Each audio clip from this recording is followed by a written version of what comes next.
Muitas questões importantes foram levantadas aqui. Algumas delas a gente vai responder durante esse vídeo, outras vão ficar no ar e eu vou ficar me questionando pra sempre.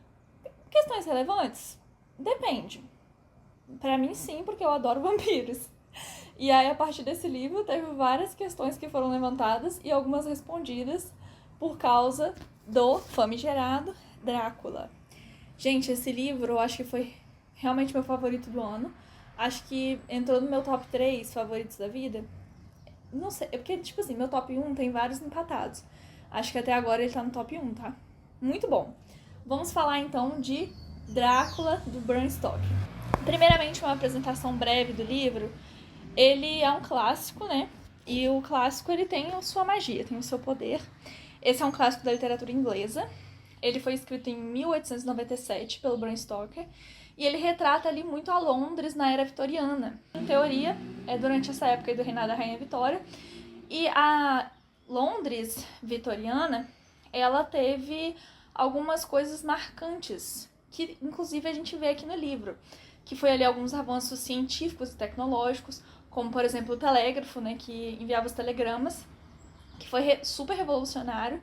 Acho que foi o primeiro equipamento ali que enviava mensagens de um lugar a outro, sabe? Ainda é muito forte aqui a presença de cartas, e vai continuar sendo, né?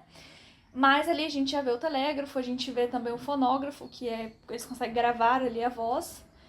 A gente vai ver os trens, as locomotivas a vapor, elas são grandes invenções da era vitoriana.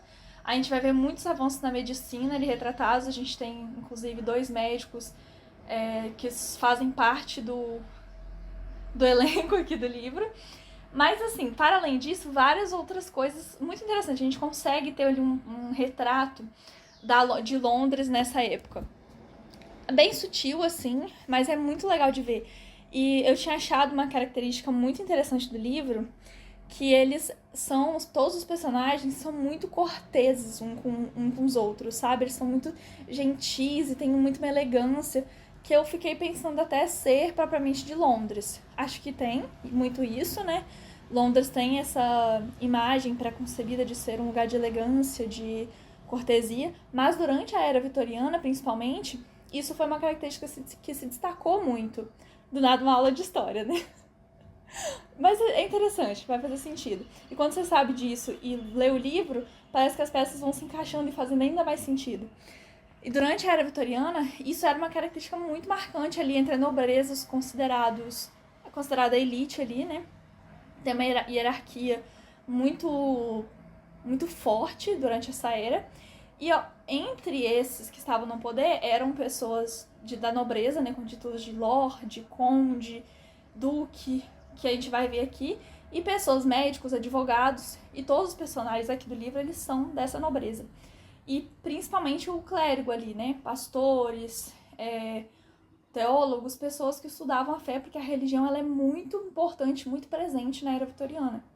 Aqui a religião ainda é um central muito grande, tanto que a gente vai ver vários aspectos religiosos que são usados para combater esse mal, que é o Drácula, muito presentes.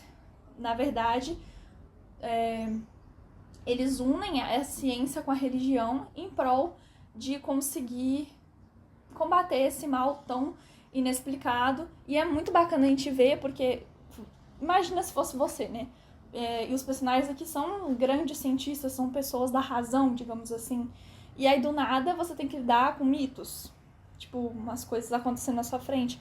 E se você é uma pessoa muito cética, você estudou para aquilo, imagina lidar com isso com as pessoas ao seu redor.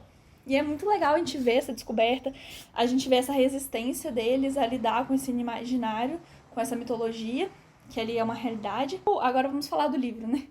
O livro, Drácula, ele é uma epístola. O que é isso? É um compilado de cartas. Aí aqui vai ter também cartas, anotações de diário, anotações que seriam do fonógrafo. É como se fosse, e aí realmente o autor traz isso, como se fosse só tivesse organizado todas essas cartas, todas essas notícias, esses diários, e construído a narrativa ali baseada na decorrência histórica. Então a gente vai ter datas, a gente vai ter algumas coisas até com horários, e a gente vai ter principalmente o ponto de vista de cada autor, que torna tudo mais verossímil. É muito bacana, muito incrível esse tipo de escrita.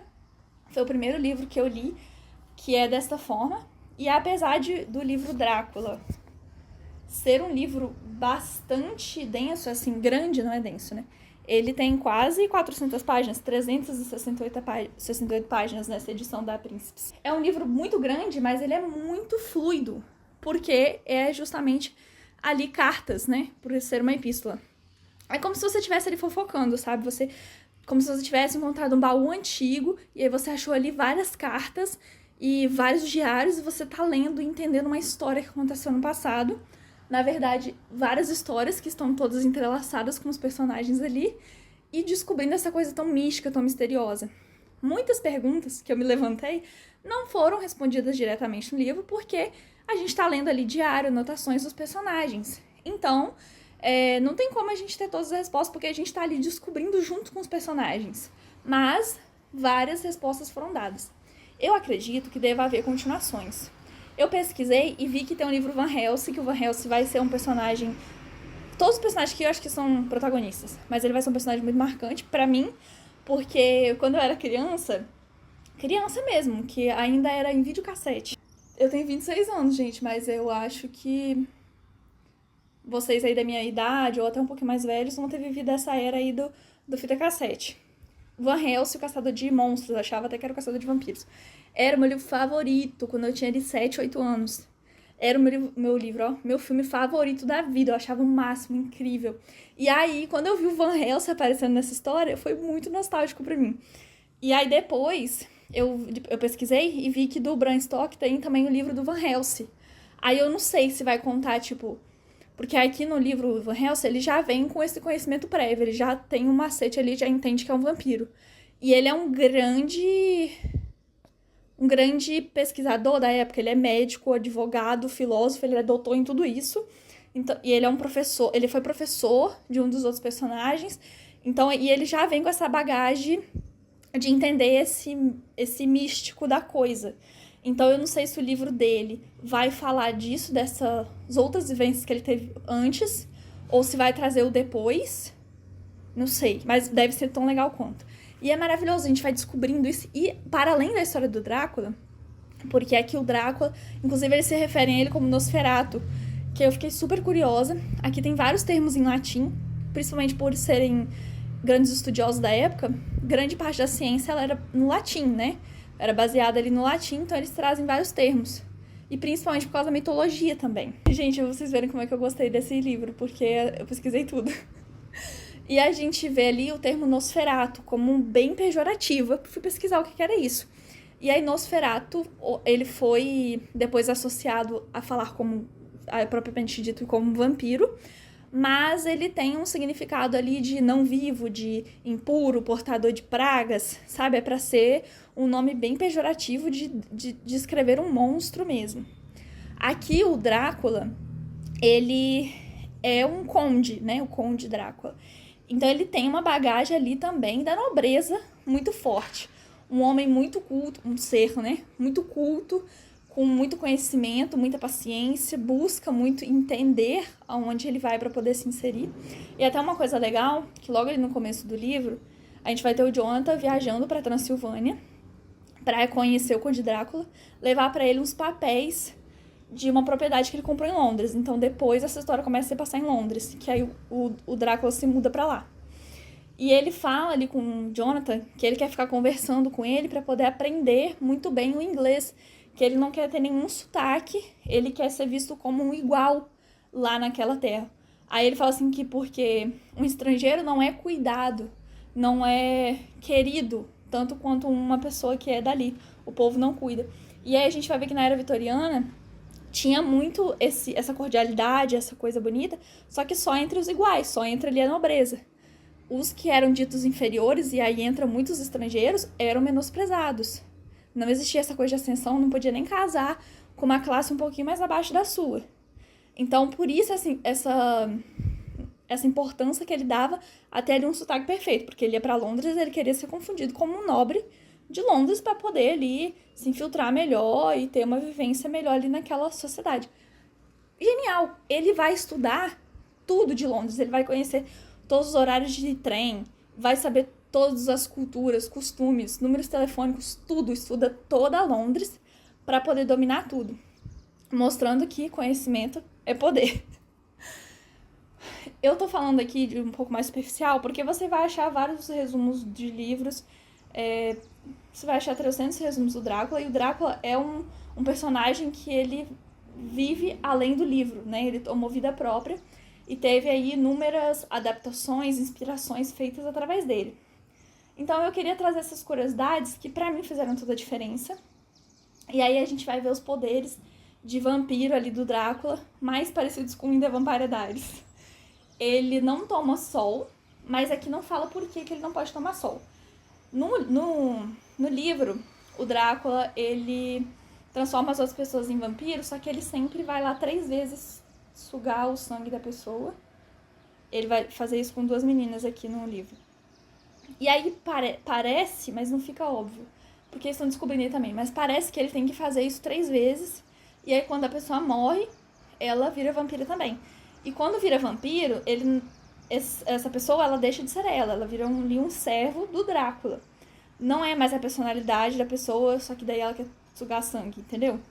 É diferente dos outros filmes que eu vi em livros, que tipo, sou um vampiro sensual, imortal e muito poderoso. Não, é tipo, eu sou um monstro amaldiçoado que sugo vida pra poder ter a minha vida e sou um servo do Drácula.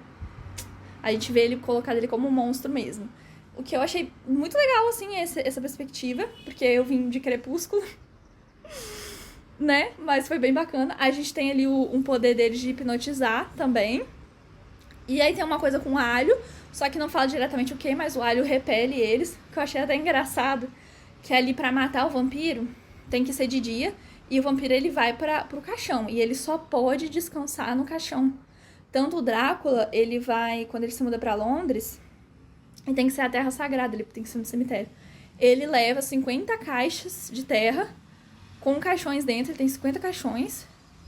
Aí eu não sei se foi de um cemitério que ele pegou, ele deu um jeito de benzer aquela terra, o que foi, pra ele poder ter diferentes lugares pra poder descansar. Gênio, né? Estrategista, tá vendo?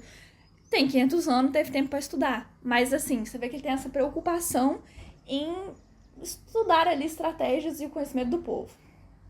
E aí, então, esses são os poderes. E eles matam de dia, porque de dia os vampiros estão descansando, porque sugaram muito sangue de noite, estão cansados, né? Também ninguém é de ferro, estão cansados e tem que ali descansar do sangue que tomaram. E eles meio que ficam mortos, é como se ele fosse vivo de noite e morto de dia. Entendeu? Aí, pra matar o vampiro ali, eles têm que botar uma estaca no coração, né, de madeira, cortar a cabeça e encher a boca de alho. Eu fiquei assim, por que encher a boca de alho? Sei. E é isso. Aí eles conseguem passar em qualquer fresta, em qualquer mini abertura, eles conseguem entrar como se virasse uma névoa. E aí, pra entrar na casa das pessoas, eles também têm que ser convidados. Que foi aí que eu tive trocentos questionamentos. Por quê?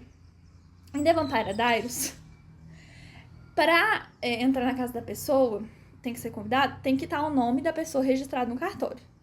Mas, e lá também, tem que ter o nome das pessoas registrado lá no cartório, registrado, sei lá, no que era na época, o proprietário da pessoa. Mas, 500 anos atrás, quando o Conde Drácula virou vampiro, não tinha registro de propriedade. Aí, entendeu? Porque vamos supor ali que é uma magia igual em The Vampire Diaries, que foi um feitiço feito por uma bruxa, uma maldição, sei lá, que daí transformava as pessoas em vampiro. Qual é o limite do poder da magia? Como é que elas conseguem respeitar a casa de quem pode entrar, a casa de quem não? Porque assim, se não existia ainda os cartórios, não existiam os contratos nem nada, era um consenso ali comunitário, essa casa é de Catelyn, ninguém pode entrar. Aí tá, mas vamos trazer pra agora. Eu moro numa casa alugada. Daí, pra esse vampiro entrar na minha casa, eu tenho um contrato de aluguel. Eu poderia deixar que ela entrasse na minha casa, ou só o proprietário da minha casa que faria ele poder entrar? Muitas questões. E se eu vir vampira, eu tenho minha casa, tá lá minha casa do meu nome no cartório, lindo, bonito. Aí eu viro vampira. Eu posso entrar na minha casa? Ou eu não posso entrar na minha casa? Não tá vendo? Muitas questões. Outra questão também. O que adianta ter essa barreira se o vampiro pode me hipnotizar e falar: deixa eu entrar na sua casa, eu vou falar, entra aqui. Dá uma falsa sensação de poder aí que a gente não tem. Entendeu? Muitas questões. Ah, e se o contrato tiver no nome de uma pessoa que já morreu? Nunca o vampiro vai poder entrar naquela casa? Como é que é? Quais que são os limites burocráticos pra definir se o vampiro pode ou não entrar na minha casa? É um questionamento muito válido, porque nunca se sabe. Vai que esse mito veio de algum lugar e aí eu... Entendeu? Então eu acho que fica de lição também quem você convida pra entrar na sua casa. Às vezes é um vampiro. Sim, gente, eu viajei muito, mas, enfim, esse livro é muito, muito maravilhoso, muito bacana, mas eu realmente fiquei me questionando muito essas coisas da casa e várias outras coisas, porque é isso, né? Como se eu fosse bem desocupada, e é com isso que eu fico ocupando a minha mente. Ah, foi na era vitoriana, nessa época que é retratado o livro, foi também quando Charles Darwin publicou A Origem das Espécies. Até então, achava-se que não existia evolução, né, dos seres. E aí foi quando o Charles Darwin publicou aquele das origens das espécies, que fala que tanto plantas quanto animais, eles vão se adaptando ao ambiente e vai ocorrendo ali a seleção natural. Um grande avanço científico, é só isso mesmo, só curiosidade. Que é bom que você já sai desse livro sabendo da literatura, sabendo curiosidade científica, curiosidade histórica, sai mais inteligente. E vale muito a pena. Tem, inclusive, também... isso é uma coisa dos clássicos. Por isso que tem toda essa revolução agora de... Ai, não leia autoajuda, leia clássicos. Eu sou a favor, mas eu leio autoajuda também. Eu leio tudo, né? Eu leio farofa, eu leio clássico, eu leio autoajuda. Mas o clássico, ele tem esse